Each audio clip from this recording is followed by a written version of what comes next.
제가 읽어드릴 책은 연암서가 출판사의 최민자 작가님이 쓴 흐르는 것은 시간이 아니다 중 푸른 자전거입니다.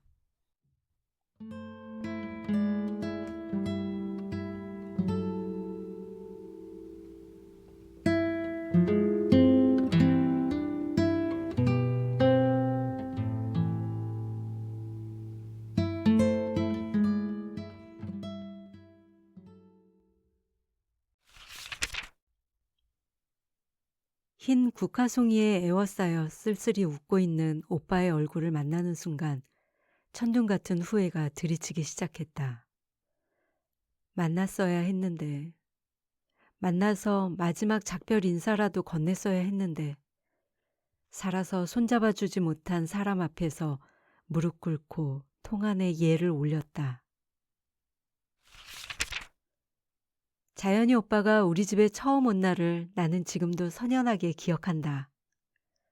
창백한 낯빛으로 대문간에 서서 엄마 아침에 돌아가셨어요 라고 말하던 도장밥이 듬성듬성한 머리에 다부진 눈빛의 12살 소녀는 울지도 않고 밥 한 그릇을 다 비우고 돌아섰다.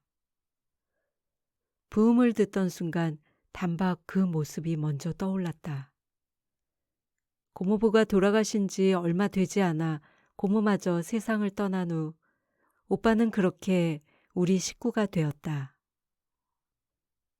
우리 집에 온 후로 오빠는 더 이상 학교에 다니지 못하였다.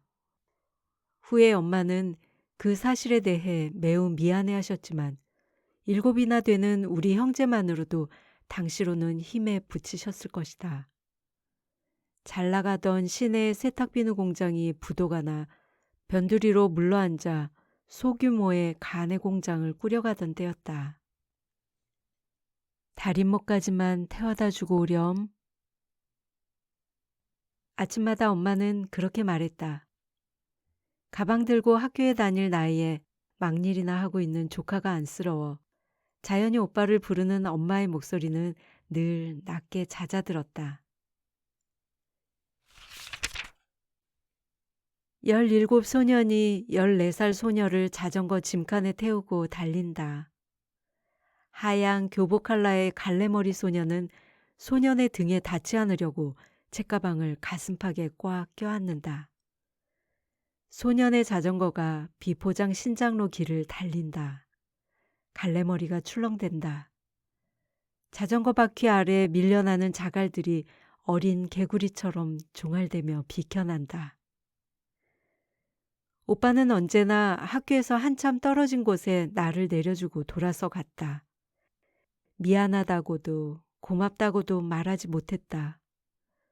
멀어지는 오빠의 점퍼자락이 풍선처럼 팽팽하게 부풀어 보였다.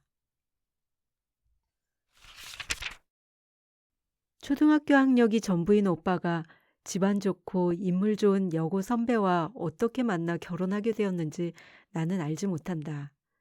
사는 일이 바빠 만날 기회는 없었지만 간간히 전해 듣는 오빠의 건재함은 내 마음을 기쁘게 하였다.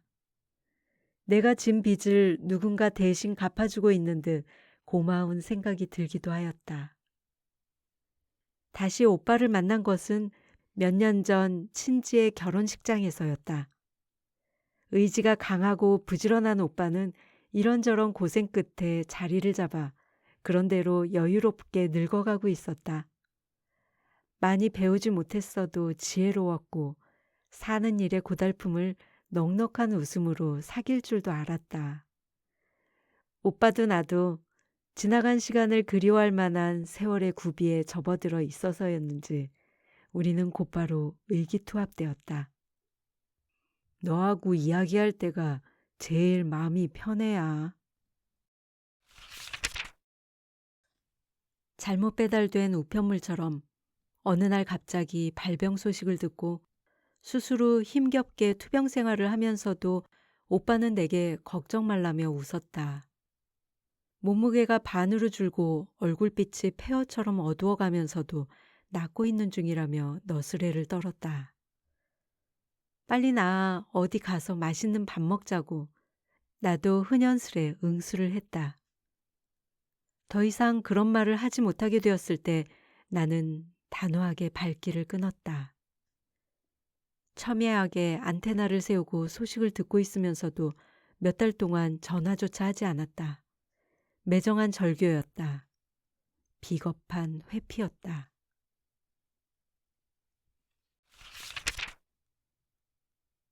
더 이상 오빠를 찾지 않게 되고부터 이상하게 선명해지는 기억이 있었다.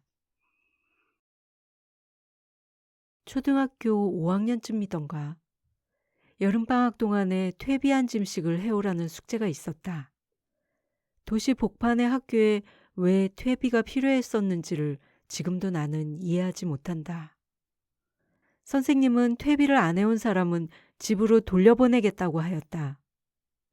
누구에게도 풀 베는 일을 부탁하지 못한 나는 결국 집으로 쫓겨갔던 것 같다. 어떻게 누구에게 이야기를 꺼내었는지는 기억이 나지 않는다. 점심시간 운동장 한 구석 회화나무 아래 앉아 있을 때였다. 교문 근처에 푸른 풀 한 짐이 가득 실린 자전거가 들어오는 게 보였다. 자연히 오빠였다.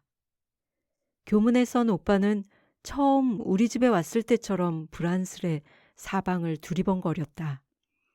자전거 짐칸에는 부드럽게 마른 건초 더미가 아닌 소에게나 주면 맛있게 먹어치울 억센 여름풀들이 산만큼이나 높다랗게 실려 있었다. 나는 오빠가 찾고 있는 게 나라는 것을 당연히 알아차렸지만 오래된 회화나무 뒤 담벼락 아래로 아무도 모르게 도망치고 말았다. 금방이라도 푸른 물이 뚝뚝 떨어질 것 같은 오빠의 자전거는 여름 한낮에 운동장 구석에 한동안 그렇게 비껴서 있었다. 전교생이 3,000명이 넘는 학교에서 오빠는 내가 5학년 몇 반인지조차 알아내지 못한 채 무거운 자전거를 뒤뚱거리며 교문 밖을 돌아 나갔을 것이다.